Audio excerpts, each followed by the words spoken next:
Hello students, कैसे हो आप सभी लोग। मैं ललित सर स्वागत करता हूं मेरे इस YouTube channel power of physics bye Lalit sir में। तो प्यारे बच्चों, 10th क्लास का 11th वाला जो चैप्टर था इलेक्ट्रिसिटी, उसका वन शॉट वीडियो आपके प्यारे से यूट्यूब चैनल पे डल चुका है और सभी बच्चे उसको ज़रूर से ज़रूर देखें, क्योंकि पूरा चैप्टर्स एक ही वन शॉट में आपका क्लियर हो रहा है। इसका मतलब आपको प्रॉपर बोर्ड के हिसाब से बेनिफिट मिलना चाहिए। तो अब बच्चों की डिमांड आई कि सर आप ऐसा करो, न्यूमेरिकल के लिए वीडियोस लेकर आओ। तो बेटा न्यूमेरिकल्स का सिंपल सा फंडा है, आज मैं तुम्हें ये बताने भी वाला हूँ कि किस तरीके से अपन फॉर्मूला लगाते हैं। दिक्कत सबके साथ एक ही आती है, सर हमें कैसे पता लगेगा कि कब कौन सा फॉर्मूला कहाँ लगाना है। तो इस चीज़ के कॉन्सेप्ट को लेकर मैं आज न्यूमेरिकल वीडियो लेकर आया हूँ। और ध्यान रखना, न्यूमेरिकल वीडियो में अपन डिस्कस करेंगे, है ना। और ये न्यूमेरिकल जो वीडियो है, इसमें मैं सारे एग्जाम्पल्स कवर करने वाला हूँ। एक दो क्वेश्चन हो सकता है एक्स्ट्रा भी हो जाए, ठीक है। तो सारे एग्जाम्पल्स कवर करने वाला हूँ, जितने भी आपके चैप्टर्स के हैं। तो एग्जाम्पल भी अपन डिस्कस करेंगे। एग्जाम्पल कवर होते ही तुम्हें अपने आप न्यूमेरिकल का लेवल समझ में आ जाएगा ना, इससे हाई लेवल आएगा एग्जाम में, ठीक है। 10th बोर्ड RBSC वालों के लिए स्पेशली ये वीडियो है। ओके, आ जाओ स्टार्ट करते हैं। सबसे पहले एक क्वेश्चन जो फेमस है पहला क्वेश्चन फेमस कौन सा है? हाउ मेनी इलेक्ट्रॉन्स, देखो, how many electrons are present in 1 coulomb of charge. How many electrons are present in 1 coulomb of charge, ये क्वेश्चन है। अब जैसे ही न्यूमेरिकल है, अब न्यूमेरिकल में हमने सारे जितने भी वैल्यूज़ या जितने भी हमने फंक्शंस पढ़े हुए हैं, ये हमको पता होने चाहिए। तो देखो यहाँ पर क्या है बेटा, how many electrons are present in 1 coulomb of charge. 1 coulomb of charge में कितने नंबर ऑफ इलेक्ट्रॉन्स होंगे।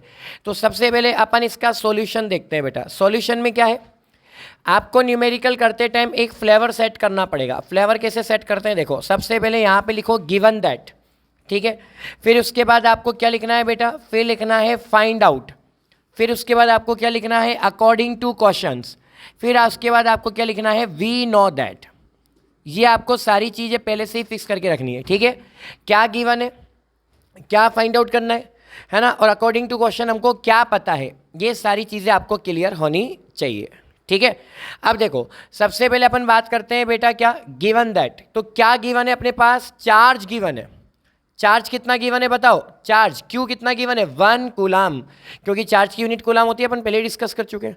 अब यहाँ पर फाइंड आउट क्या करना है बताओ, number of electrons, how many electrons, यानी कि नंबर ऑफ इलेक्ट्रॉन्स का मतलब आपको यहाँ पे क्या निकालना है, स्मॉल n की वैल्यू निकालनी है, ठीक है।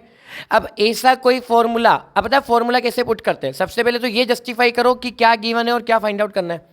फिर आपको ये जस्टिफाई करना है कि फॉर्मूला कैसे पुट करते हैं। कैसे पुट करते हैं समझो। फॉर्मूला अपन कैसे पुट करते हैं, Q की वैल्यू और N की वैल्यू, इन दोनों की वैल्यू जिसमें आती है वो फॉर्मूला यूज करना है कि भैया यहाँ तो Q है, यहाँ N है, तो देखो Q और N किस में आता है, वो चीज़ हमको जस्टिफाई करनी है। तो वी नो दैट, बताओ formula, Q is equals to NE, होता है कि नहीं होता। Q इज इक्वल्स टू क्या होता है बेटा, NE होता है। अपन को फाइंड आउट क्या करना है, फ्रॉम दिस इक्वेशन अपन को निकालना है N की वैल्यू, ठीक है। तो बताओ N की, यानी कि N इज इक्वल्स टू क्या हो जाएगा, Q अपॉन E। Q की वैल्यू कितनी है, 1 कूलम। E की वैल्यू कितनी है, 1.6 इंटू 10 की पावर -19। मैंने बताया था E का मतलब क्या होता है, चार्ज ऑन इलेक्ट्रॉन। इलेक्ट्रॉन पे जितना चार्ज होगा वही आपकी स्मॉल e की वैल्यू होगी, समझ रहे हो ना। तो E का मतलब चार्ज ऑफ इलेक्ट्रॉन, तो इलेक्ट्रॉन पे जितना चार्ज होगा वही आपकी स्मॉल e की वैल्यू होगी, और ये फिक्स होती है। ये क्वेश्चन में कई बार गिवन नहीं भी होगी, तो भी आपको माइंड में रखना है, ठीक है। पॉइंट अटा 0। अब इसको 2 से कैंसिल आउट करो, 2 5 ज़ा 10, 2 8 ज़ा 16। 5 में 8 का डिवाइड देंगे, कितना आएगा 0.625, ठीक है। आप इजीली डिवाइड देके देख लेना, 5 के अंदर 8 का डिवाइड दोगे तो 0.625, और पावर को ऊपर ले जाएंगे तो 10 की पावर 19, है ना। जैसे ही मैं पॉइंट को एक डिजिट कहाँ शिफ्ट करूँगा, आगे शिफ्ट करूँगा, तो बताओ नंबर ऑफ इलेक्ट्रॉन्स कितने होंगे, 6.25 इंटू 10 की पावर 18 इलेक्ट्रॉन्स। तो अपने पास नंबर ऑफ इलेक्ट्रॉन्स कितने होते हैं 1 कूलम चार्ज में? बताओ 6.25 इंटू 10 की पावर 18 इलेक्ट्रॉन्स। ये अपने पास एक क्वेश्चन कंप्लीट हो गया। आ जाओ भाई नेक्स्ट क्वेश्चन पे। Example number 11.1। देखो 11.1 एग्जाम्पल क्या कह रहा है ना? अब क्वेश्चन लिखने की जरूरत नहीं है, सभी स्टूडेंट्स अपने साथ बुक ओपन करके बैठ जाओ बेटा, क्योंकि हमेशा ध्यान रखो नोट्स की कॉपी और बुक आपके पास होना चाहिए, ठीक है? तभी तो हम इजी इजी क्वेश्चंस फटाफट से कर पाएंगे। चीज़ें समझ में आ रही है? ठीक है, चलो अब एग्जाम्पल नंबर 11.1 क्या कहता है वो अपन देखते हैं। Example number 11.1 NCERT. Okay, simple simple question. ये कह रहा है कि अपने पास कोई इलेक्ट्रिक बल्ब है ना? उस बल्ब में से करंट फ्लो हो रहा है। कितना करंट फ्लो हो रहा है? सभी बच्चे देखें, क्वेश्चन को पढ़ के पता लग जाएगा कि क्या गिवन है। 0.5 एम्पियर। कितना करंट फ्लो हो रहा है? 0.5 एम्पियर करंट फ्लो हो रहा है। कितने टाइम तक हो रहा है? टाइम भी गिवन है, बताओ। स्मॉल टी कितना गिवन है? 10 मिनट्स। अच्छा, ऑलवेज रिमेंबर मिनट्स को सेकंड में कन्वर्ट करना है, क्योंकि टाइम ऑलवेज भी टेकन इन सेकंड। तो कितना हो जाएगा? 10 इंटू 60 कितना हो जाएगा? 600 सेकंड। तो ध्यान रखना 0.5 एम्पियर का जो करंट है वो अपने पास 600 सेकंड तक फ्लो हो रहा है। तो अब अपन को निकालना क्या है? अपन को निकालना है चार्ज। चार्ज का मतलब क्या? अपन को क्यू निकालना है बेटा। तो वी नो दैट फॉर्मूला क्या होता है, आपको पता है करंट का फॉर्मूला, बेसिक फॉर्मूला क्या होता है? I is equals to Q upon T. Okay, from this equation, अगर हम इस इक्वेशन से फाइंड आउट करना चाहेंगे तो इस इक्वेशन से Q की वैल्यू निकालोगे तो क्रॉस मल्टीप्लाई करने पर क्या आ जाएगा? Q is equals to I into टी। तो Q is equals to I की वैल्यू 0.5 और T की वैल्यू टाइम कितना है? 600 सेकेंड। जब पूरे को सॉल्व करोगे तो अपने पास आ जाएगा 300 coulomb. Coulomb is the unit of electric charge. ये 300 कूलाम आपका आंसर आ गया। बोलो कोई डाउट था क्या? सिंपल क्वेश्चन, ज़्यादा टफ लेवल का क्वेश्चन ही नहीं है, ठीक है? नेक्स्ट एग्जाम्पल पे आते हैं। Example number 11.2। हाँ भाई, example number 11.2।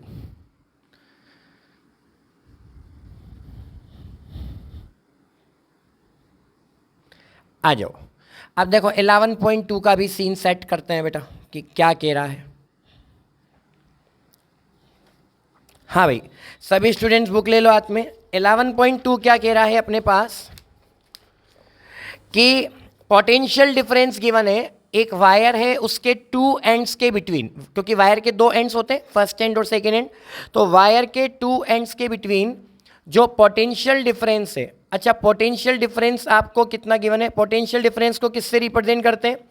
VB minus VA। यह आपको क्वेश्चन में गिवन है 12 वोल्ट। कितना गिवन है? 12 वोल्ट।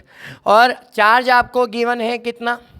चार्ज आपको गिवन है 2 कूलम, ठीक है? अब वो बोल रहा है भैया पोटेंशियल डिफरेंस गिवन है, चार्ज गिवन है, तो आपको ये बताना है कि उस चार्ज को उस पोटेंशियल के प्रेजेंस में ले जाने में कितना अमाउंट ऑफ वर्क डन करना पड़ेगा। दैट मीन्स अपन को क्या कैलकुलेट करना है बेटा? अपन को W निकालना है, वर्क डन। ओके, W अपन को कैलकुलेट करना है। तो वी नो दैट, अपने पास वही पता है formula, VB minus VA is equals to W upon Q, ठीक है? कोई डाउट? तो यहाँ से W की वैल्यू निकालेंगे क्रॉस मल्टीप्लाई करके, तो W is equals to VB minus VA into Q। VB minus VA की वैल्यू कितनी गिवन है बताओ? 12। Q की वैल्यू कितनी गिवन है? 2। तो 12 2 जा 24 joule. That is the right answer. ये आपका 24 जूल आंसर आ रहा है। देखो चेक कर लो भाई, आ रहा है कि नहीं आ रहा? सिंपल है। चलो नेक्स्ट वाले पे आ जाओ। Example number 11.3। अब 11.3 क्या कहना चाह रहा है? एक बार अपन इसको चेक कर लेते हैं।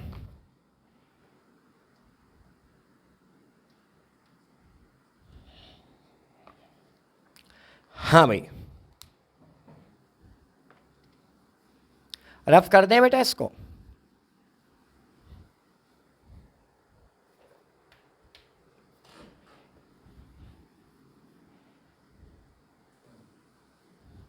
हाँ बेटा, नेक्स्ट एग्जाम्पल अपना 11.3।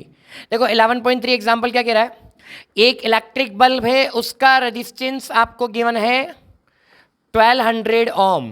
कितना गिवन है रेजिस्टेंस? 1200 ओम। और ये जो बल्ब है वो कितना वोल्टेज प्रोड्यूस कर रहा है? ये 220 वोल्टेज पे ऑपरेट हो रहा है भैया। मतलब समझ गए? 1200 ओम रेजिस्टेंस की कोई डिवाइस है, डिवाइस इलेक्ट्रिक बल्ब है, वो 220 वोल्टेज पे क्या हो रही है? ऑपरेट हो रही है। तो उस कंडीशन में करंट कितना होगा? तो सबसे पहले तो अपन को I1 निकालना है। ठीक है, I1 मान लिया अपन ने, क्योंकि अलग अलग मान लो कंडीशंस होगी तो उसके लिए अपन को अलग अलग करंट फ्लो करना पड़ेगा। फिर बोल रहा है इलेक्ट्रिक बल्ब के बाद इलेक्ट्रिक हीटर है। इलेक्ट्रिक हीटर का जो रेजिस्टेंस है, ठीक है, इलेक्ट्रिक हीटर यानी कि that is for bulb. Okay, then I1 current for bulb and that is for heater. ये हीटर के लिए। तो अपन I2 जो करंट निकालेंगे वो भी देखते हैं, हीटर के लिए ही पूछेगा बेटा। तो सबसे पहले रेजिस्टेंस कितना गिवन है? 100 ओम गिवन है। ठीक है, इसका वोल्टेज भी सेम है 220 वोल्ट। तो अब ये पूछना चाह रहा है कि अपने पास अपन को कितना करंट फ्लो करना होगा। तो आप खुद ही सोचो, ओम्स लॉ पढ़ा है क्या? देखो V आ रहा है, R आ रहा है, I निकालना है। तो VIR किस में आता है? We know that Ohm's law, Ohm's law में आता है। अच्छा, ओम्स लॉ क्या होता है बताओ? V is equals to IR, तो I is equals to V upon R। ये कॉन्सेप्ट अपन को यूज करना है। ठीक है, तो फॉर बल्ब, अच्छा बल्ब के लिए बल्ब का ही रेजिस्टेंस और बल्ब का ही वोल्टेज यूज करेंगे। तो फॉर बल्ब अपने पास करंट I1, I1 क्या होगा बेटा बताओ? V upon R। लेकिन बल्ब का V कितना है? 220। बल्ब का R कितना है? 1200। 10 से 10 कैंसिल। अब इसमें इसका डिवाइड देंगे तो डिवाइड देने पर आएगा 0.18 एम्पियर। ठीक है, डिविजन, ठीक है, डिवाइड आप इजीली कर लोगे, कोई इशू नहीं है उसमें। सेकंड, अपन को निकालना है I2। ये तो हो गया, मैंने बताया था ना बल्ब के लिए। और ये किसके लिए है बेटा? हीटर के लिए। तो I2 क्या होगा? V upon R। V की वैल्यू 220 बट R की वैल्यू कितनी है? 100। 0 से 0 कैंसिल, 22 में 100 का डिवाइड देंगे तो 2.2 एम्पियर। ये लो, सिंपल है। आपका 11.3 भी कंप्लीट। ठीक है, चलो अब नेक्स्ट पे आते हैं। नेक्स्ट अपना है 11.4। एग्जाम्पल 11.4।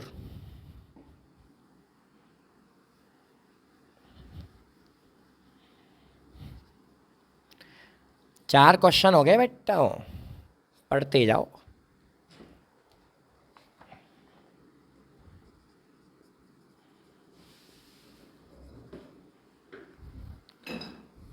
हाँ भाई, एग्जाम्पल 11.4। देखो ये बहुत इंपॉर्टेंट क्वेश्चन है फॉर बोर्ड एग्जाम। एक तो जो मैंने 1 कूलम वाला कराया था वो भी इंपॉर्टेंट था, एक मैंने एग्जाम्पल कराया था वो 300 कूलम वाला, वो भी इंपॉर्टेंट था, और एक ये वाला इंपॉर्टेंट है। वो बोल रहा है कोई इलेक्ट्रिक हीटर है, वो इलेक्ट्रिक सोर्स से 4 एम्पियर की करंट लेता है। 4 एम्पियर की जब करंट लेता है तो उस कंडीशन में उसका पोटेंशियल डिफरेंस है 60 वोल्ट। कंडीशन दे रखी है, यानी कि एन इलेक्ट्रिक हीटर, ठीक है, obtain current from electric source 4 ampere at this condition, at this voltage 60 volt, यानी कि 60 वोल्ट पे वो ले रहा है। अब वो बोल रहा है इफ यू इंक्रीज, अगर वोल्टेज को, है ना, if you increase voltage, that means अगर V इंक्रीज, उसने वोल्टेज को इंक्रीज कर दिया कितना? 120 वोल्ट। तो हाउ मच करंट? कोई इलेक्ट्रिक हीटर है, अगर वो उसका वोल्टेज 120 वोल्ट तक इंक्रीज कर देता है तो उस कंडीशन में वो कितनी करंट एज्यूम करेगा? तो I निकालना है। तो I इंक्रीज निकालना है भैया कि कितनी करंट इंक्रीज होगी। अब देखो आंसर तो क्वेश्चन में ही छुपा है। 60 पे 4 ले रहा है तो 60 का डबल करो, 120 तो 4 का डबल कर लो, 8 आ जाएगा। बट इससे मज़ा नहीं आएगा। अब वो साफ बोल रहा है कि कितना करंट वो लेगा। अब करंट के लिए प्रॉपरली निकालना है तो वही we know that Ohm's law. Ohm's law क्या होता है? ओम्स लॉ होता है V is equals to IR। But बेटा यहाँ पे अपने पास रजिस्टेंस नहीं है, क्योंकि जो वो करंट ले रहा है उसका वोल्टेज तो बता दिया, बट करंट और वोल्टेज का रजिस्टेंस प्रॉपर क्या होगा ये उसने नहीं बताया। तो इसका रेजिस्टेंस कैसे निकालेंगे, R is equals to V upon I, V कितना 60। ये कब है, जब वो नॉर्मल करंट ले रहा है। इंक्रीज करने वाली या डिक्रीज करने वाली कंडीशन पे तो अपन अभी जा ही नहीं रहे, ठीक है। तो वोल्टेज कितना हो गया 60, करंट कितनी हो गई 4, 64 कितना हो गया 15 ओम, रेजिस्टेंस कितना आ गया बेटा 15 ओम। अब वो बोल रहा है if voltage is increased up to 120 volt, अगर वोल्टेज इंक्रीज हो गया तो भैया पहले वोल्टेज तो था 60, अब वोल्टेज हो गया न्यू वोल्टेज यानी कि इंक्रीज वोल्टेज कितना 120 वोल्ट। तो बताओ अब इस कंडीशन में आई इंक्रीज कैसे निकालोगे, तो आई इज इक्वल्स टू क्या होता है ओम्स लॉ से V अपॉन R, तो V इंक्रीज अपॉन R, तो देखो V इंक्रीज कितना है 120 वोल्ट, ओके, अपॉन रेजिस्टेंस कितना हो गया 15 ओम, तो 15 का डिवाइड देंगे 120 में, तो इंक्रीज जो करंट आएगी वो आ जाएगी 15 8 जा 128 एम्पियर, ये अपने पास करंट आ जाएगी, ठीक है, ये राइट आंसर। तो वैसे डबल तो वैसे भी हो रहा था, लेकिन अपन ने क्या करा इसको जर्नली प्रूफ करके देख लिया, एक बार सॉल्व करके देख लिया। बोलो यहाँ तक कोई डाउट है क्या, कोई भी प्रॉब्लम नहीं है। चलो नेक्स्ट अपन करेंगे, इसका स्क्रीनशॉट ले लो, फिर नेक्स्ट अपन करेंगे एग्जाम्पल 11.5।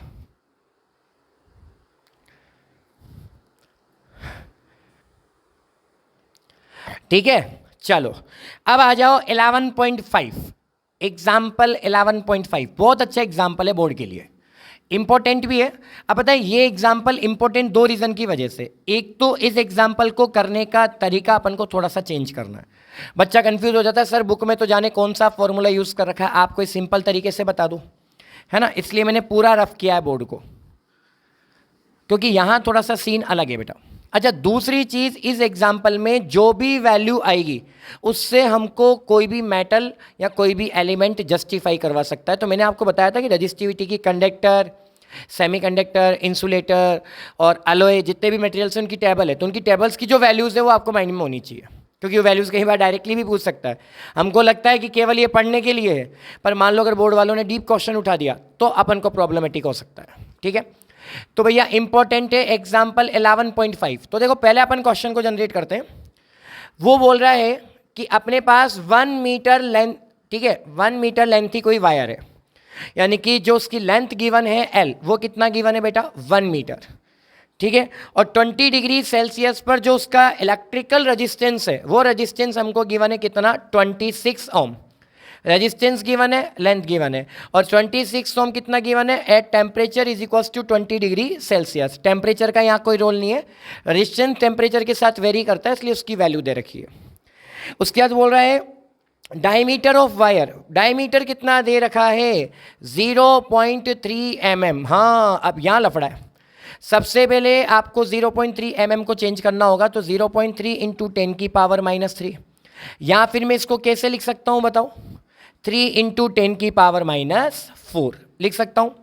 तो mm को अपन ने यहाँ पे कन्वर्ट कर दिया, डायमीटर है बेटा ये, तो 3 इंटू 10 की पावर -4 मीटर।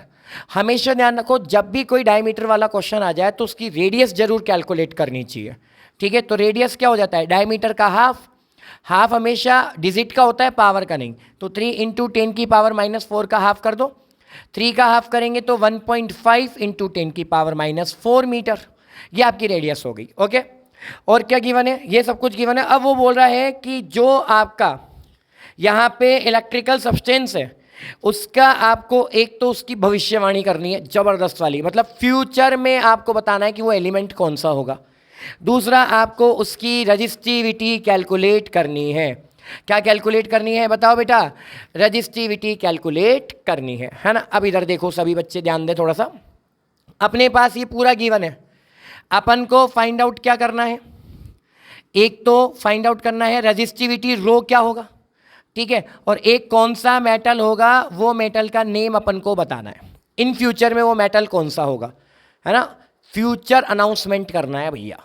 तो देखो फॉर्मूला देखो, अब एल आ गया, आर आ गया, रो आ गया, तो सिंपल सी बात है वी नो दैट एक रजिस्टिविटी वाला फॉर्मूला है और वो बहुत ज़्यादा फेमस है, शायद बच्चे जानते भी होंगे। क्या है फॉर्मूला बताओ, rho is equals to R A upon L, मैंने पढ़ाया था, ये कहाँ से निकल कर आया, R is equals to rho L upon A, तो R is equals to rho L upon A से क्या निकल कर आया, rho is equals to R A upon L. अच्छा, एरिया का मतलब क्या होता है, पाई आर स्क्वायर होता है कि नहीं होता, अपॉन एल। बोलो यहाँ तक कोई डाउट है, नहीं है ना। बुक में क्या दे रखा है, पाई डी स्क्वायर बाई 4 क्यों दे रखा है, क्योंकि आर की जगह डी बाई 2 ले लिया, इसलिए उसने यहाँ पे स्क्वायर कर रखा है। कंफ्यूज नहीं होना, ये फॉर्मूला लगाओ आप तो सिंपल। तो रो इज इक्वल्स टू रेजिस्टेंस की वैल्यू कितनी 26, पाई की वैल्यू कितनी 3.14, आर स्क्वायर। अब इसका स्क्वायर करो, देखो भाई इसका स्क्वायर कर सकते हैं अपन, 1.5 इंटू 1.5 होगा ना, 1.5 इंटू 1.5 करोगे तो 2.25, तो डायरेक्ट लिख रहा हूँ बेटा 2.25, क्योंकि इसका स्क्वायर करना है। इधर 10 की पावर -4 का स्क्वायर करेंगे तो 10 की पावर -8 अपॉन लेंथ कितना 1 मीटर। तो अब क्या करना है, जब तुम इस पूरे को सॉल्व करोगे तो आपकी जो वैल्यू आएगी वो आपके पास कितनी आएगी 183.6, ठीक है, इस तरह से वैल्यू आएगी 183.6 इंटू 10 की power -8 ohm into metre, because resistivity की यूनिट यही होती है। बट यहां पे क्या करना है, ये वैल्यू कहीं भी आपके किसी मेटल के लिए लाई नहीं कर रही, तो आप देखो इसके नियरेस्ट वैल्यू अगर हम पावर में कुछ चेंज करके वैल्यू को सेट कर सकते हैं। तो अगर मैं 2 डिजिट छोड़ के यहाँ पे पॉइंट को शिफ्ट करता हूँ तो मेरे पास ये वैल्यू हो जाएगी 1.836 इंटू 10 की पावर यहाँ पे क्या हो जाएगा -6, क्योंकि 2 पॉइंट शिफ्ट कर रहे हैं, 2 डिजिट के बाद पॉइंट शिफ्ट कर रहे हैं, तो ये 2 पावर का डिफरेंस आ जाएगा, ठीक है। तो 1.836 इंटू 10 की power -6 ohm into metre, approximate आप इसको 1.84 लिख सकते हो, ठीक है। अब आप देख सकते हो ये आपका बुक का आंसर है कि नहीं। अब ये वाला जो बुक का आंसर है उसके अकॉर्डिंग तो अपन वेरीफाई हो गए, बट मेटल नेम कौन सा है, जाओ टेबल पे देखो ये वैल्यू किसकी मैच करो, अच्छे से टेबल देखो, क्या ये वैल्यू मैग्नीज की है क्या, जल्दी बताओ मैग्नीज की वैल्यू है क्या, ये है ना। तो this value is verified for manganese metal, ये आपको बता के आना पड़ेगा। बहुत अच्छा क्वेश्चन है, वैल्यू चेंज करके भी पूछ सकता है इसको, ठीक है। तो फटाफट से स्क्रीनशॉट ले लो जिसको लेना है, फिर नेक्स्ट पे चलेंगे।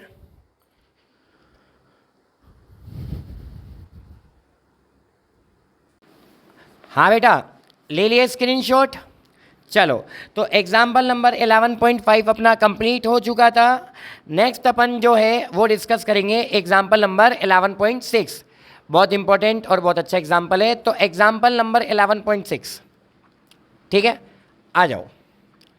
बच्चे सोच रहे हैं सर टी शर्ट चेंज करके आ गए, हाँ बेटा गेटअप में आना पड़ता है, ठीक है।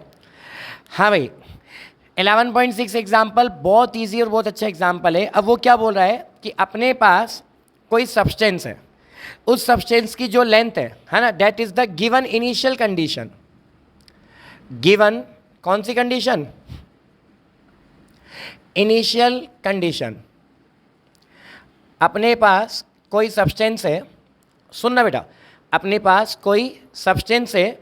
अब वो जो सब्सटेंस है उसकी लेंथ कितनी है, सब्सटेंस की लेंथ कितनी है भाई स्मॉल एल, और सब्सटेंस का एरिया कितना है बताओ कैपिटल ए। सब्सटेंस की लेंथ कितनी है स्मॉल एल, सब्सटेंस का एरिया कितना है कैपिटल ए। अब उस कंडीशन में उसका रेजिस्टेंस कितना है, रेजिस्टेंस उसने बोल दिया 4 ओम। कितना है भाई 4 ओम, यानी कि if you take length small L and area A then that conditions resistance is 4 ohm. But अब कंडीशन चेंज हो रही है, लेंथ को कर दिया हाफ, यानी कि लेंथ अब हो गई L/2, और आपको पता है जब लेंथ हाफ हो जाती है तो एरिया डबल हो जाता है, और एरिया को कर दिया डबल, यानी कि एरिया हो गया 2A, यानी कि L की जगह L/2 और A की जगह 2A। तो अब आपको न्यू रेजिस्टेंस निकालना है। तो न्यू रेजिस्टेंस निकालने के लिए क्या करेंगे, देखो अकॉर्डिंग टू क्वेश्चंस अपन को एक फॉर्मूला पता है बेटा, R is equals to rho L upon A। अब आप खुद सोचो, जब लेंथ L थी, एरिया A था और रेजिस्टिविटी रो थी, तो उस कंडीशन में रेजिस्टेंस कितना था 4 ओम। तो एक इक्वेशन क्या बन जाएगी, rho L upon A is equals to 4, equation number first. अपन ने इसी बेसिक इक्वेशन का यूज़ करके ये इक्वेशन बना दी। अब कंडीशन अप्लाई, कंडीशन को क्या करेंगे बेटा, कंडीशन को अप्लाई कर देंगे। तो अब क्या होगा, देखो न्यू रेजिस्टेंस R डैश निकालेंगे। अब R डैश कैसे निकालेंगे, रजिस्टिविटी तो सेम है, लेंथ यानी कि L की जगह क्या कर दो L/2, और एरिया ए की जगह क्या कर दो 2a, तो 2a से मल्टीप्लाई हो जाएगा तो 4a हो जाएगा। तो r dash is equals to rho l upon 4a, और रो l अपॉन a समझो बेटा, रो l अपॉन a इसकी वैल्यू कितनी 4, तो क्या बचा 1/4 को बाहर ले लो इनटू ये कितना हो जाएगा 4, 4 से 4 कैंसिल हो गया, इसलिए 1 ohm this is the final resistance. ये अपने पास फाइनल रेजिस्टेंस की वैल्यू है। ये आपका हो गया एग्जाम्पल 11.6। बोलो इसमें कोई डाउट है क्या? नहीं है। अब 11.7 पे आ जा फटाफट से। चलो तो फटाफट पहले इसका कोई स्क्रीनशॉट वगैरह लेना हो तो ले लो।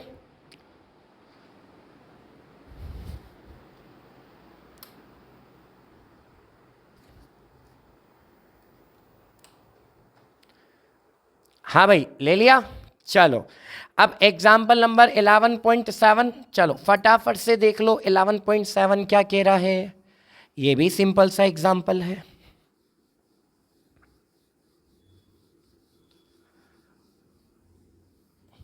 हाँ भाई 11.7 वाला एग्जाम्पल क्या कह रहा है देखते हैं। देखो 11.7 वाले एग्जाम्पल में डायग्राम हमको गिवन है, ठीक है बेटा, एनसीईआरटी के क्वेश्चन ही चल रहे हैं एग्जाम्पल। अब इसमें ये कॉम्बिनेशन आ गया, तो हमेशा ध्यान रखो सीरीज कॉम्बिनेशन के क्वेश्चन करते हैं तो वो 3 चीज़ पूछेगा। एक तो पूछेगा कि टोटल रेजिस्टेंस कितना है, अगर वो नहीं भी पूछे तो भी मैं तुम्हें बोल रहा हूँ बोर्ड एग्जाम में कैलकुलेट करके आना है ना। 2 रेजिस्टेंस है तो R1 + R2, 3 है तो R1 + R2 + R3। अच्छा सीरीज कॉम्बिनेशन है तो सीरीज का फॉर्मूला लगेगा, और पैरेलल कॉम्बिनेशन है तो पैरेलल का फॉर्मूला लगेगा। फिर उसके बाद वो तुमसे करंट निकलवाएगा कि कितना करंट है ना।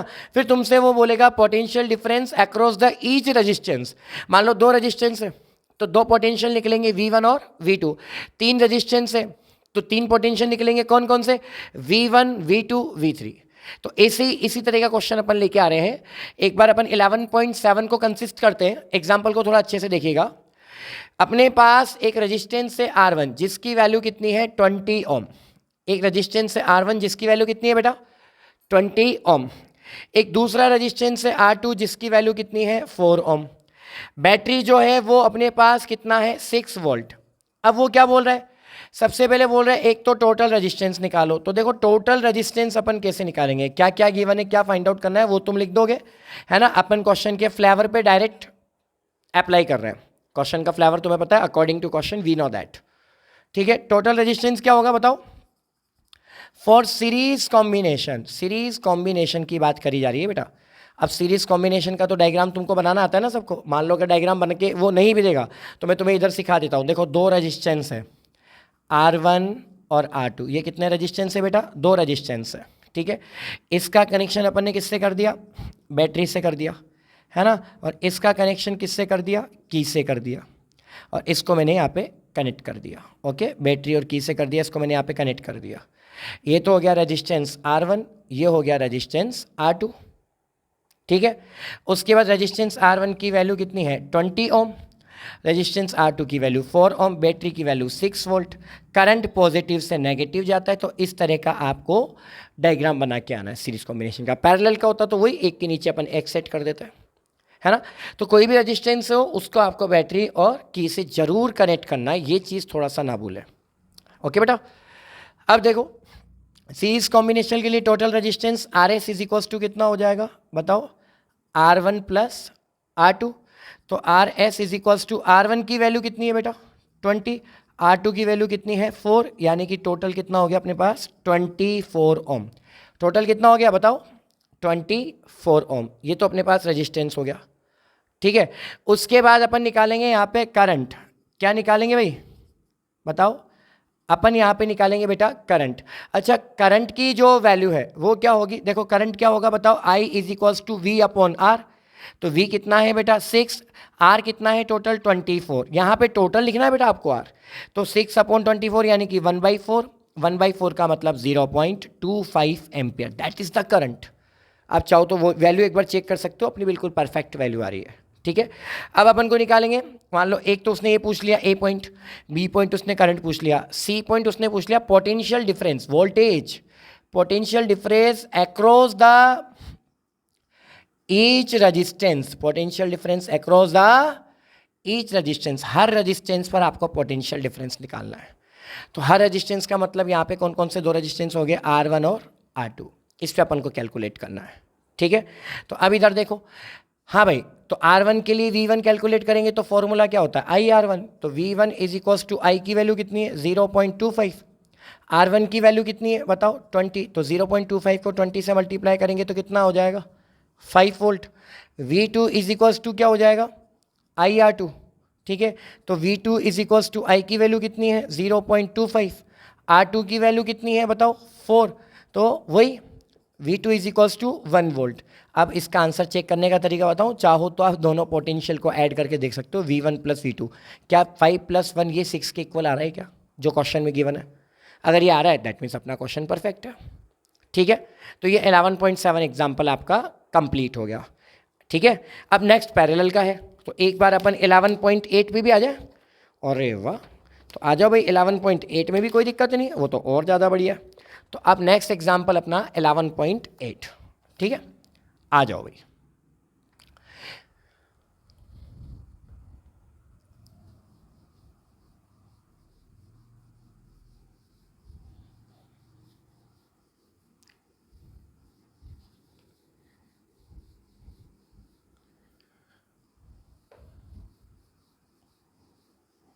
हाँ जी भाई, एग्जाम्पल कौन सा है बेटा, एग्जाम्पल 11.8।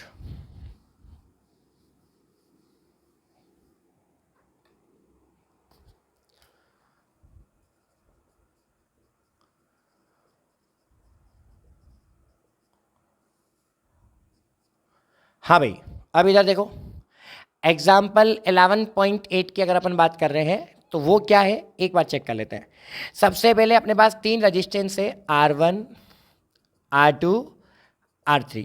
R1 की वैल्यू कितनी गिवन है, 5 ओम, ये गिवन है 10 ओम, ये गिवन है 30 ओम, ठीक है। इन सब का कनेक्शन कितने वोल्ट की बैटरी से है बताओ, 12 वोल्ट की बैटरी से है, ठीक है। अब वो पूछ क्या रहा है कि भैया तीनों पैरेलल में है, तो डायग्राम तो तुम्हें बता ही दिया, डायग्राम बनाओ तो ठीक है, नहीं तो कोई दिक्कत नहीं है, बेसिक भी अपन ले सकते हैं। अब अपन को क्या क्या फाइंड आउट करना है, जो फाइंड आउट करना है उसको अपन एक एक कॉल कैलकुलेट करके जाते हैं। सबसे पहले वही इक्विवेलेंट रेजिस्टेंस, या फिर इक्विवेलेंट की जगह क्या बोल सकते हैं अपन, टोटल रेजिस्टेंस। तो इक्विवेलेंट बोल दो या टोटल रेजिस्टेंस बोल दो, ठीक है। मैंने बोला बोर्ड एग्जाम में पूछे ना पूछे, आपको कैलकुलेट जरूर करके आना है बेटा, ठीक है। तो टोटल रेजिस्टेंस क्या होगा, 1/RP is equals to 1/R1 plus 1/R2। 3 resistance है तो 1/R3, ठीक है। तो 1/RP is equals to 1/R1 की वैल्यू 5, R2 की वैल्यू 10 और इसकी वैल्यू 30। कोई डाउट है क्या? हाँ भाई, अगर किसी को कोई डाउट हो तो देख लो एक बार, सारा का सारा आप इजीली देख सकते हो, अपने पास ये चीज़ कैलकुलेट हो जाएगी, है ना। अब क्या करेंगे अपन, 5, 10 और 30 इसका एलसीएम ले लेंगे। एलसीएम लेना सभी को आता है, नहीं आता तो ये वाला प्रोसेस सबने सीखा है क्या बेटा? अगर ये इजीली आता हो, देखो याद करो, तुमने सबने सीखा है 5, 1, 2, 6, फिर 2 का दोगे तो 1, 1, 3। हाँ भाई, हो जाएगा इस तरीके से, है ना। तो यहाँ पे एलसीएम 30 आ जाएगा, तो यहाँ पर सिंपल है, तो 1/RP इज इक्वल्स टू 30, अपन ने एलसीएम ले लिया, ओके। फिर उसके बाद 5 का डिवाइड 30 में देंगे 6 टाइम्स, 10 का देंगे 3 टाइम्स और इसका देंगे 1। तो 1/RP इज इक्वल्स टू कितना हो गया बेटा, 10/30। That means 1/3। इसका जस्ट रिवर्स करोगे तो रेजिस्टेंस कितना आ गया, इक्विवेलेंट रेजिस्टेंस 3 ओम। एक बार आंसर चेक कर लेते हैं, क्या अपने पास इक्विवेलेंट रेजिस्टेंस 3 ओम आ रहा है? ठीक है, चलो, इसने यूज़ ही नहीं कर रखा कि 3 ओम आ रहा है कि नहीं आ रहा। हाँ, लास्ट में यूज़ कर रखा है, 3 ओम बिल्कुल सही है। अब इसके बाद अपन सेकंड वाला कन्फर्मेशन डाल देते हैं एक बार। सेकंड वाले में क्या कैलकुलेट कराना चाह रहा है, current I is equals to V/R। ये नॉर्मल करंट है, आपको बेसिक करंट भी निकालनी पड़ेगी। जैसे सीरीज में V1, V2, V3 कैलकुलेट करते हैं ना, ऐसे ही पैरेलल में I1, I2, I3 कैलकुलेट करते हैं, ठीक है। तो I is equals to V/R। तो I is equals to V की वैल्यू कितनी है, चेक करो, 12, है ना। और R की वैल्यू कितनी है बताइए भाई, R की वैल्यू, ये अपने पास रेजिस्टेंस निकल कर आया 3, तो कितना हो गया भाई, 4 एम्पियर। कितना करंट हो गया बेटा, 4 एम्पियर। ये अपने पास करंट आ गया, टोटल करंट, ठीक है। अब यहाँ पे अलग अलग रेजिस्टेंस पे करंट कैलकुलेट करते हैं, तो थर्ड वाला point, current through each resistance कैसे निकालेंगे, करंट थ्रू ईच रेजिस्टेंस, हर रेजिस्टेंस पे अपन करंट निकालेंगे कितनी होगी। तो करंट थ्रू ईच रेजिस्टेंस कितना होगा, सबसे पहले अपन कैलकुलेट करेंगे I1। तो I1 कैसे निकालोगे बताओ, V/R1, यही तो होगा, I = V/R होता है, तो पोटेंशियल तो सेम है। तो I1 = V/R1, तो V तो कितना है वोल्टेज बताओ 12, R1 कितना है जल्दी बताओ 5, तो 12/5 कितना हो गया, ये हो गया 2.4 एम्पियर। आया कि नहीं आया। I2 कैसे निकालोगे बताओ, I2 का फॉर्मूला सिंपली V/R2, तो I2 = V की वैल्यू कितनी है 12 और R2 की वैल्यू कितनी आ गई अपने पास 10। तो देखो 12 में 10 का डिवाइड देंगे कितना आएगा बेटा 1.2 एम्पियर। कोई डाउट है क्या, सिंपल। और फिर उसके बाद अपने पास यहाँ पे अब निकालेंगे I3 कितना हो जाएगा V/R3। अच्छा V की वैल्यू कितनी है 12 और R3 की वैल्यू 30। अब 12 में 30 यानी कि ये तो अपने बहुत कम हो गया, 30 का डिवाइड देंगे तो अपने पास कितनी टाइम्स जा रहा है, देखो जनरली देके देखते हैं एक बार 12 30, हाँ भाई, तो वही अपने पास पॉइंट लगा दो 0.4, कितना आ गया भाई 0.4 एम्पियर। क्या आप एक बार जज करके देखो कि 2.4, 1.2 और 0.4 क्या इन सबको ऐड करने पर 4 एम्पियर आ रहा है क्या, आ रहा होगा। तो मैंने बोला था करंट जाके डिवाइड हो जाती है, तो टोटल ऐड करने पर आंसर यहाँ पे मैच कर लेना, ठीक है। तो अपने पास जितने भी आंसर आ रहे हैं ये सारे के सारे बिल्कुल सेट है ना। टोटल करंट 4 एम्पियर आ रही है। चाहो तो इन सब का एडिशन शो कर रखा है बुक में, तो उस हिसाब से कर सकते हो, चाहो तो जनरली ऐड करके आप चेक कर सकते हो, ठीक है। तो ये वाला क्वेश्चन हो गया एग्जाम्पल नंबर 11.8। आप चाहो तो इसका स्क्रीनशॉट ले लो, फिर अपन इसके आगे के नेक्स्ट एग्जाम्पल करते हैं।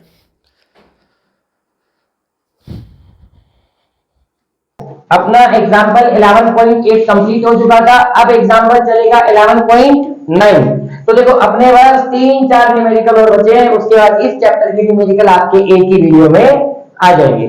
तो आ जाओ आज इसको कंप्लीट कर ही लेते हैं। जब सोच लिया हमने कि कंप्लीट करना है तो फिर करना ही है। क्वेश्चन देख लेते हैं एक बार। एग्जाम्पल 11.9 एनसीईआरटी, ठीक है।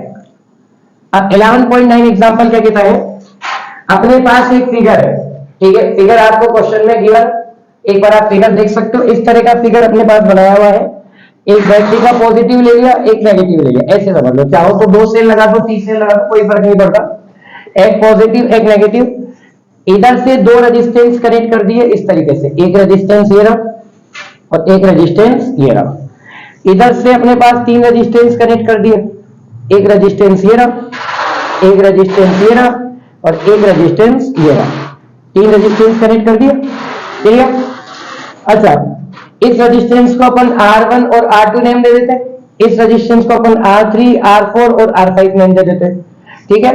इसके बाद ये किससे कनेक्ट है बेटा, ये अपने पास एमीटर से कनेक्ट है। एमीटर का ये पॉजिटिव हो गया और ये नेगेटिव हो गया, इसमें तो कोई डाउट ही नहीं, ठीक है।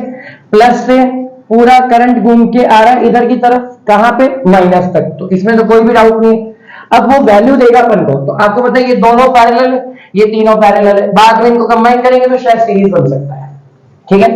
तो अब वो क्या बोल रहे हैं, सबसे पहले वो बोल रहा है कि R1 की जो वैल्यू गिवन है, R1 and R2 equivalent resistance R dash, ठीक है। तो R1 की वैल्यू गिवन है 10 ओम, क्लियर। और R2 की वैल्यू गिवन है 40 ओम। तो सबसे पहले तो इसका इक्विवेलेंट रेजिस्टेंस निकालना पड़ेगा आपको। इक्विवेलेंट रेजिस्टेंस कैसे निकालेंगे, वो R डैश है, तो R डैश कैसे निकालोगे बताओ, R1 R2 upon R1 plus R2। अच्छा, दोनों को मल्टीप्लाई करो, 10 इंटू 40 अपॉन 10 प्लस 40 कितना हो गया 400 अपॉन 50, कैंसिल आउट कर दो, ठीक है। 5 8 जा 40, तो अपने पास 8 ओम आया कि नहीं आया, तो शायद इसका जो इक्विवेलेंट रेजिस्टेंस है वो 8 ओम आ गया। फिर क्या बोल रहा है, लास्ट की जो 3 रेजिस्टेंस है R3 R4 एंड R5, ये तीनों रेजिस्टेंस, तो देखो R3 कितना है, R3 है अपने पास 30 ओम, ठीक है, वेरी गुड। R4 कितना है 20 ओम और R5 कितना है 60 ओम। तो अपन क्या करेंगे, इन तीनों का क्या निकालेंगे, इक्विवेलेंट रेजिस्टेंस निकालेंगे, जो कि R डबल डैश के इक्वल। तो इसका एक बार इक्विवेलेंट रेजिस्टेंस निकालने, तो R डबल डैश कितना होगा, अल्लाह इसको ऐसे निकालते हैं अपन एलसीएम में, क्योंकि तो 2 रेजिस्टेंस के लिए एप्लीकेबल होती है ये वाली ट्रिक, तो ठीक है। 3 के लिए तो अपन को सिंपली निकालना पड़ेगा। तो 1 upon R double dash is equals to 1 upon R3, 1 upon R4, 1 upon R5, ठीक है। तो एक बार वैल्यू पुट कर दे बेटा, तो 1 अपॉन R3 की वैल्यू कितनी हो जाएगी 30, R4 की 20, R5 की 60। तो अपन क्या करेंगे बेटा, इनका एलसीएम लेंगे। एलसीएम कितना आ जाएगा बेटा, एलसीएम अपने पास आ जाएगा बताओ 60। ठीक है, एलसीएम लेना आता है सबको, चलो इजीली ले लेंगे। तो अपने पास 30 का डिवाइड इतने 60 में देंगे तो कितना आ जाएगा 2, इधर आ जाएगा 3, 60 का इसमें देंगे तो 1, कितना हो गया 3 + 2 + 1 यानी कि 6/60। ठीक है, कैंसिल आउट करेंगे 1/10, जस्ट ऊपर ले लो तो आर डैश कितना आ जाएगा 10 ओम। तो अब आप सोचो, इसका निकाला अपन ने इक्विवेलेंट तो आ रहा है 8 ओम, इसका निकाला तो 10 ओम, अब इसको 8 ओम, इन तीनों का 10 ओम। तो अपने पास जो मेन डायग्राम बनेगा वो कैसा बनेगा बताओ, एक तो बन गया अपने पास 8 ओम, समझना, एक तो बन गया 8 ओम और इससे ये बैटरी कनेक्ट है। आपको लग रहा होगा सर ये तो पैरेलल हो गया, पैरेलल नहीं है बेटा, ये सीरीज हो गया। ठीक है, तो ये अपने पास इस तरह से बन गया डायग्राम, देखो मॉडिफाइड डायग्राम ये बन गया। एक तो आ गया, इन दोनों का क्या निकल कर आया 8 ओम, और इन तीनों का क्या निकल कर आया, आ जाओ भाई, इन तीनों का निकल कर आ गया अपने पास 10 ओम। तो अब देखो बीच में कोई ब्रेक पॉइंट भी नहीं है, कोई कनेक्शन नहीं, तो यहां से पूरा सीरीज हो गया।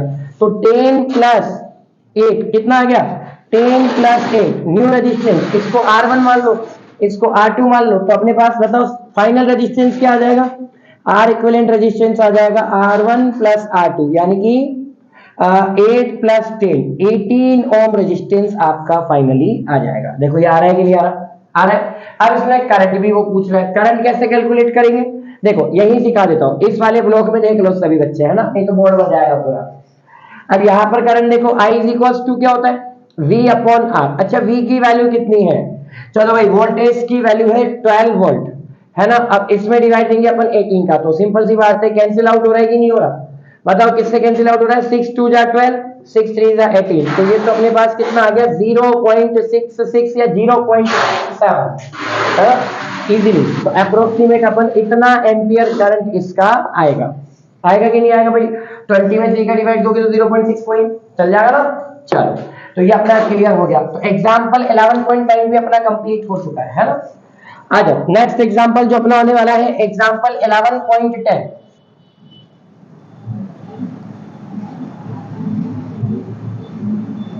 न्यूमेरिकल का वीडियो तुम्हारे लिए अपलोड कर दिया है बच्चों, अगला चैप्टर लाइट वाला लेके आऊंगा। ठीक है, बच्चों की डिमांड आ रही है सर लाइट पढ़ा दो, क्योंकि हमारी दिमाग की बत्ती हो गई गुल। ठीक है, चलो 11.9 के बाद आ जाओ, नेक्स्ट एग्जांपल है, इसमें बुक ज्यादा हाथ में लोड आ जाता है बुक का, इसलिए मैंने मोबाइल में पीडीएफ ओपन कर लिया, मैंने कहा इसी में से क्वेश्चन रीड आउट हो जाएगा तो ज्यादा कलेक्शन हो जाएगा। देखो क्वेश्चन क्या कह रहा है, एन इलेक्ट्रिक आयरन, यह है एग्जांपल नंबर 11.10। तो 11.10 का देखो क्या सीन है, अपने पास एक पावर इसमें दे रखी है P1, कितनी 840 वॉट। चलो वोल्टेज कितना गिवन है 220 वोल्ट, ये भी सही है। तो बताओ I1 कितना होगा, चलो I1 कैलकुलेट कर लेंगे। सेकंड केस क्या दे रखा है, अच्छा मजे की बात देखो I1 तो कैलकुलेट करवा लेगा, है ना, और रेजिस्टेंस भी पूछ रहा है कि भाई इसका R1 रेजिस्टेंस कितना होगा, चलो वो भी कैलकुलेट करना पड़ेगा।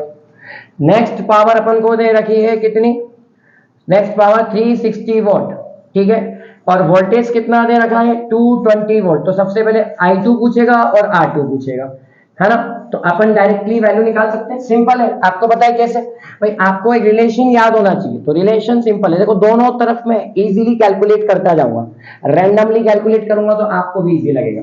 ठीक है, आपको पता है P = VI होता है, अब V सेम है तो P1 और I1 कर दे, तो यहाँ से I1 कैलकुलेट करो तो V का डिवाइड हो जाएगा, तो I1 कितना हो जाएगा बताओ P1/V।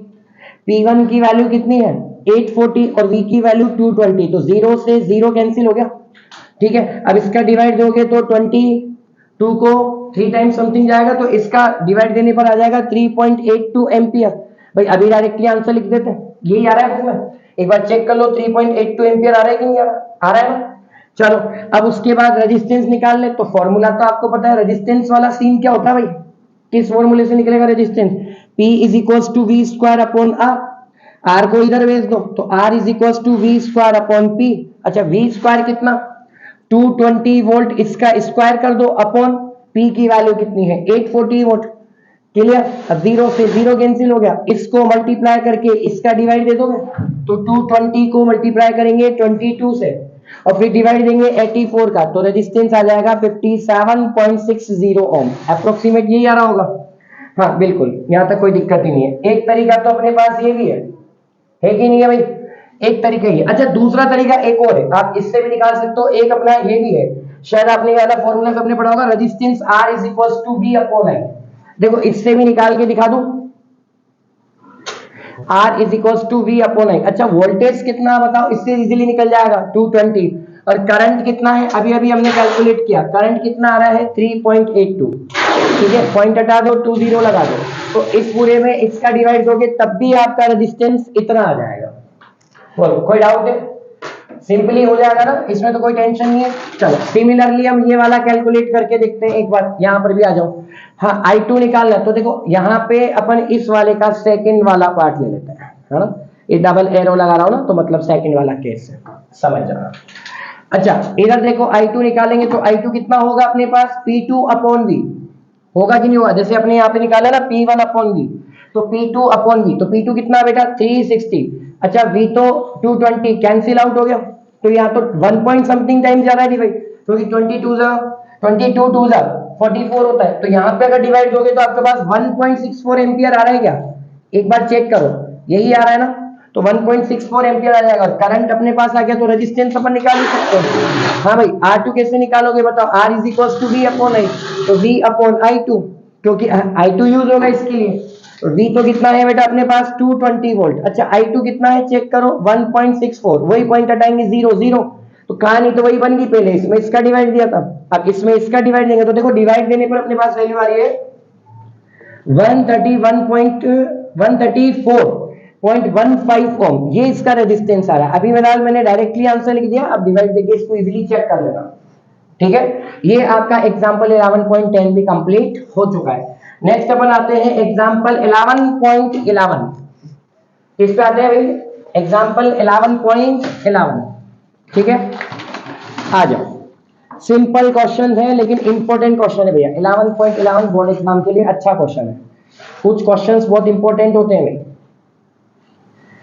है ना? हमेशा ध्यान रखो, एग्जाम में न्यूमेरिकल उसी टाइप का आता है कि जिसमें या तो प्रॉपर एक कंसेप्ट पूछेगा रीजन के साथ आंसर कि ऐसा क्यों हो रहा है, ग्राफिकल मेथड पे पूछ सकता है, या फिर पहले कुछ और फाइंड आउट करने के लिए आपको कुछ और फाइंड आउट करना पड़े, इस तरीके का भी आंसर। ठीक है, तो हाँ भाई, अपना एग्जाम्पल 11.11 ये बड़ा इजी एग्जाम्पल है। बस एक चीज ध्यान रखो, हमको क्या क्या गिवन है? हीट गिवन है 100 जूल। एक बार रीड आउट करो क्वेश्चन को, है ना? 100 जूल ऑफ हीट प्रोड्यूस हो रही है इस सेकंड, यानी कि टाइम गिवन है कितना बेटा 1 सेकंड। रेजिस्टेंस भी कितना गिवन है बताओ 4 ओम। वोल्टेज हमको निकालना है, तो अब पहला फोकस दिमाग में एक ही चीज का जाना चाहिए। पहला फोकस दिमाग में क्या जाना चाहिए? V इज इक्वल टू क्या होता है IR, Ohm's law. V is equal to क्या होता है IR होता है, ओम्स लॉ। तो I इज इक्वल टू क्या होगा बच्चा? V is equal to IR होता है। तो पहले तो देखो I नहीं है अपने पास, लेकिन H T R दे रखा है, तो क्या H और I T R में इनमें कोई रिलेशन होता है? जूल्स लॉ ऑफ हीटिंग काम करता है कि नहीं करता? प्रॉपर काम करता है। तो जूल लॉ ऑफ हीटिंग क्या है? तो यहाँ पे हम लिख सकते हैं वी नो दैट अपने पास H इज इक्वल टू क्या होता है बेटा I स्क्वायर RT होता है ना बेटा। ठीक है, अगर मैं यहाँ से I स्क्वायर निकालूं तो क्या हो जाएगा H अपॉन RT होगा। अगर मैं यहाँ से स्क्वायर हटाऊंगा तो सामने वाली क्वांटिटी पे रूट आएगा कि नहीं आएगा? हाँ भाई, स्क्वायर हटाऊंगा तो सामने वाली क्वांटिटी पे रूट आएगा। अब यहाँ पर देखो I is equal to under root के अंदर हीट की वैल्यू कितनी है बेटा 100 जूल। अच्छा, R की वैल्यू कितनी है 4, टाइम की वैल्यू कितनी है 1, 100 अपॉन ठीक है 4 इंटू 1, तो आप कैंसिल कर सकते हो इसको 25 टाइम, तो रूट 25 कितना हो गया 5 एम्पियर। ये आपकी आई की वैल्यू आ गई। ठीक है, अब यहाँ पर पुट कर दो भैया, अपना आंसर निशाने पे है। V is equal to IR होता है, I की वैल्यू 5, R कितना है बताओ? R अपने पास 4 ओम है, 5 4 जा कितना भाई 5 4 जा 20 volt. That is the final answer, ये आपका आंसर है। ठीक है, तो भैया अपन मंजिल तक पहुंचने वाले हैं धीरे धीरे। ठीक है, जब मंजिल पास में होती है तो हौसलों को रोका नहीं जा सकता। सर एग्जाम्पल होने वाले हैं पूरे, आ जाओ भाई। लास्ट नहीं तो है अपना 12.12, वो 11.12 और 11.13। तो आ जाओ भाई, दो एग्जाम्पल एक साथ ऑन द सेम स्क्रीन, एक साथ ही टपकाएंगे बेटा। हाँ, तो नेक्स्ट अपने पास आ रहा है एग्जाम्पल 11.12। मतलब कहते हैं ना जिसे हलवा परोस के दे दिया, बस सीधा उठा के मिक्स करके खाना है। ठीक है, आ जाओ एग्जाम्पल 11.12 एनसीईआरटी। ठीक है, फिर 13 भी लगा देंगे टिकाने पे, और इसी के बगल में लाइव शो देख लेना 13 का। ओके, एग्जाम्पल 11.13 ये भी एनसीईआरटी का है बेटा। अब मेरी बात सुनो, देखो 11.12 क्या कह रहा है कि भैया अपने पास वोल्टेज गिवन है 220 वोल्ट, है ना, करंट गिवन है 0.5 एम्पियर, बहुत अच्छी बात है। पावर निकालो, ऐसा क्वेश्चन बोर्ड में आ जाए ना, कसम बाबा की तुम तो फाड़ के आओगे पेपर को। ठीक है, अब आप देख लो, कोई पागल इंसान होगा जो ऐसा क्वेश्चन देगा। V और I दे दिया, पावर पूछ रहा है, तो सिंपल बड़े प्यारे प्यारे शब्दों में we know that P is equal to क्या होता है बेटा, VI। तो V की वैल्यू कितनी 220, I की वैल्यू कितनी 0.5, मल्टीप्लाई करोगे कितना आएगा 110 वोल्ट। बस दोनों को मल्टीप्लाई करके आंसर लाना था। ठीक है, नेक्स्ट अपने पास 11.13 very very important example for board exam. इस तरह का क्वेश्चन आता है। अब देखो क्वेश्चन कैसे आता है समझना। क्या होता है, हमेशा ध्यान रखो, अगर आपको पावर को किलोवाट में दे रखा है, ठीक है, या वाट में दे रखा है, क्योंकि आंसर या तो किलोवाट आवर में निकलेगा या वाट में दे रखा है, तो कंफ्यूज नहीं होना, मैं तुम्हें बढ़िया ऑप्शन बता देता हूँ। एक ट्रिक है वो लगाया ना, जिससे कभी क्वेश्चन गलत नहीं होगा। अगर आपको आंसर यूनिट में निकालना है, तो पहले तो एक चीज मैं आपको बता दूं, पावर की कॉमर्शियल यूनिट होती है, या तो अपन इसको यूनिट लिख दें या kWh लिख दें, बात एक ही होती है। पावर को वाट में नहीं लेना, है ना, किलोवाट में है तो भी कोई इशू नहीं है, वाट में है तो भी कोई इशू नहीं है। वो बोलेगा, मान लो उसने बोल दिया कि कोई एक हीटर है ना, या प्रेस है, या कोई इलेक्ट्रिक बल्ब है, वो इतने वॉट का बल्ब है, इतने घंटे तक, है ना, इतने हॉर्स तक, इतने दिन तक जलता है, तो बताओ कितनी यूनिट कंजिस्ट करेगा। ठीक है, तो अपन को क्या करना है, पहले तो देखो क्या क्या गिवन है, फिर मैं आपको उसके हिसाब से फॉर्मूला बताता हूँ। पहले एक रेफ्रिजरेटर है भैया, वो कितने वोट का है, 400 वोट का है, जो कि ऑपरेट हो रहा है कितने घंटे पर डे, टाइम दे रखा है 8 आवर्स पर डे। ध्यान रखना, पर डे का मतलब 8 आवर्स भी है, पर डे में कितने दिन लेके चलने हैं 30 डेज। अब बच्चे बोलेंगे सर ऐसे तो 31 का भी महीना आता है, 28 की तो फरवरी आती है हमारी। अरे बेटाओ, एवरेज अपन 30 डेज ही लेते हैं, बस इसमें कभी कंफ्यूज मत होना। कभी भी ये बोले कि 10 आवर पर डे, 12 आवर पर डे, या 24 आवर पर डे, तो आपको पर डे का मतलब 30 डेज लेके चलना है। तो 8 hour 30 days that is the time, not 8 hour. पर डे का मतलब टाइम में काउंट होगा। ठीक है, और क्या बोल रहे हैं भैया कि आपको पहले तो बताना है कि कितने किलोवाट यहाँ पे एनर्जी कंजिस्ट करेगा। हाँ, ये स्पेशली फॉर्मूला एनर्जी के लिए बना है।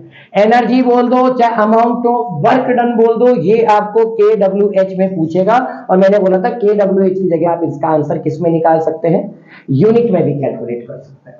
ठीक है, फिर पावर आएगी, फिर बोलेगा कितने रुपए कॉस्ट के हिसाब से इसकी यूनिट आएगी, या कॉस्ट पर यूनिट कितनी होगी, तो अपन देखते हैं कितना दे रखा है। अच्छा, बाद में कॉस्ट का यूनिट क्या है 3 रुपीज पर किलोवाट, यानी कि 1 किलोवाट का 1 किलोवाट आवर का जो कॉस्ट है वो 3 रुपीज है। ठीक है, तो अब देखते कितनी यूनिट आती है, मतलब वो ये बिजली का बिल निकालना चाह रहे हैं क्या कि भैया इतनी यूनिट आ गई, उसको मल्टीप्लाई कर दो। ठीक है, आ जाओ, अब इसको सॉल्व करने की एक सिंपल सी ट्रिक है, वो मैं आपको यहाँ बता देता हूँ। PhD/1000 करे आओ और आंसर ले आओ। अब PhD सबसे बड़ी डिग्री होती है। अब ऐसा तो नहीं कि तुम PhD यहाँ करके डॉक्टर बन जाओगे, डॉक्टर बनोगे फिजिक्स के न्यूमेरिकल में। आ जाओ, P का मतलब क्या, पावर, H का मतलब क्या, हार, और D का मतलब क्या, डे। पावर, हार, डे। ठीक है, अब देखो एक बार वैल्यू रख के देखते हैं। P की वैल्यू 400, हावर कितना है बेटा 8 आवर, और डे कितना है जल्दी बताओ 30 डे, है ना, अपॉन 1000। 1 2 3 1 2 3 कैंसिल। हाँ भाई, कितना हो गया 8 3 जा 24, और 24 4 जा 96, यानी कि अपने पास अमाउंट ऑफ एनर्जी 96 यूनिट आ गई, या kWh बोल दो। अच्छा, ये तो total unit I, but 1 unit की कॉस्ट कितनी की बने 3 रुपीज, तो बताओ 96 यूनिट की कॉस्ट 3 रुपीज के हिसाब से निकाल सकते हैं क्या। निकाल सकते हैं ना? तो बस अब फटाफट से 96 की अगर 3 रुपीज के हिसाब से कॉस्ट निकालोगे तो आपका आंसर आएगा 288 रुपीज। ये आपका बिल आ गया भैया, ठीक है। अब ऐसे नहीं तुम 288 रुपीज इस खुशी में मेरे को यूट्यूब पे वीडियो देख के सब फोन पे करने लग जाओ, ऐसा मत करना, ठीक है। चल, तो ये अपना आज का आपका ये चैप्टर है ना, वन शॉट में न्यूमेरिकली कंप्लीट हो चुका है। मैंने इलेक्ट्रिसिटी के पूरे एग्जांपल्स आपको यूट्यूब पे डाल दिए हैं। और मैं तुमसे कहना चाहूंगा बेटा, जी जान लगा के मेहनत करके लग जाओ, क्योंकि एग्जाम टाइम पास में आ रहा है। मुझे पता है फिजिक्स में न्यूमेरिकल्स प्रॉब्लम रहती है, मेरा भी काफी बिजी शेड्यूल रहता है, लेकिन फिर भी मैं कोशिश करूंगा कि यूट्यूब पे मैं आपके लिए एक नेक्स्ट चैप्टर लेकर आऊं फिजिक्स का। 10th क्लास के अपन अप्रोक्स फिजिक्स के चैप्टर्स तो पूरे कवर कर लेंगे। रीजन, क्योंकि मेन प्रॉब्लम ही बच्चों को न्यूमेरिकल्स और फिजिक्स को लेकर आती है, बाकी बच्चे तो सेट कर लेते हैं। रट्टा वेकेशन जिंदाबाद है आप लोगों का, ठीक है। तो अपने साथ ये वीडियो सभी बच्चों को शेयर करो, जितने भी आपके मैक्सिमम स्कूल्स के फ्रेंड्स हैं, आपके कोचिंग इंस्टीट्यूट के फ्रेंड्स हैं, उनके साथ शेयर करो, क्योंकि नॉलेज कभी अपने तक रोकनी नहीं चाहिए, फ्री ऑफ कॉस्ट है। और सभी बच्चे मेरे साथ यूट्यूब पे जुड़ते रहिए और अपने फ्रेंड्स को भी सजेस्ट करिए कि if you have any problem then consult with on my YouTube channel within given in my description link. Okay, चलते हैं। Thank you so much. जय हिंद, जय भारत।